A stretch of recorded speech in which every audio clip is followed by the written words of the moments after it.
Tune Tales and More, where every tune tells a tale. In a sun-scorched meadow, a vast fire ant colony thrived. Their world was an intricate labyrinth of tunnels and chambers, a society built on perfect order and tireless work. Each ant had a role, a purpose they followed without question.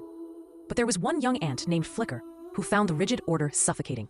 He was small, quick, and had a restless spirit. He did not want to haul grain or dig tunnels. He wanted to feel the wind on his antennae and explore the world outside the anthill's rigid rules. The elders saw his restlessness as a sign of trouble, a weakness in the chain of their perfect community. One morning, the air grew heavy and the sky turned a bruised, ominous purple. The scout ants returned with a frantic, shared scent of alarm. The great water is coming. Panic rippled through the colony, but the elders calmed them, their pheromones a steady command. They had a plan. They began a feverish, synchronized effort to reinforce the tunnels and prepare for the deluge. Flicker scoffed at their methodical work. "It's too slow," he chirped to a friend. "The water will be upon us before the tunnel walls are raised. I will find my own way."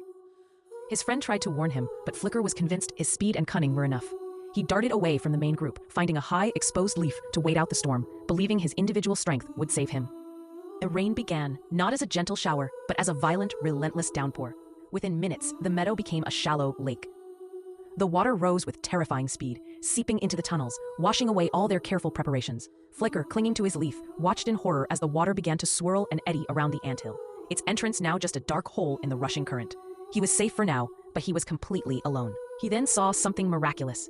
The colony had abandoned their flooded home. They were not scattered or lost. Instead, they had come together, their tiny bodies interlocking, clinging to one another to form a great living raft.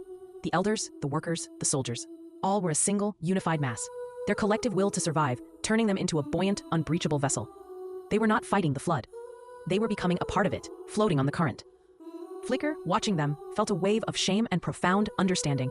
He had been so proud of his independence, but his leaf was nothing more than a temporary perch. The colony had found a new, stronger home in each other. They were not just a group of individuals. They were a single, powerful organism. The lesson was clear. Individual strength could only take you so far.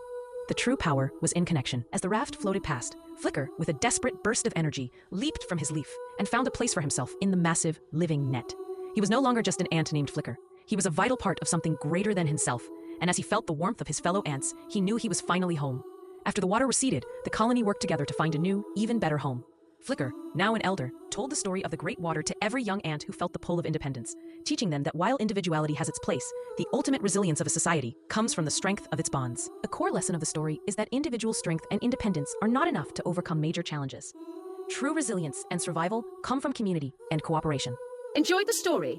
Don't forget to like, subscribe, and hit the bell icon for more magical stories every week.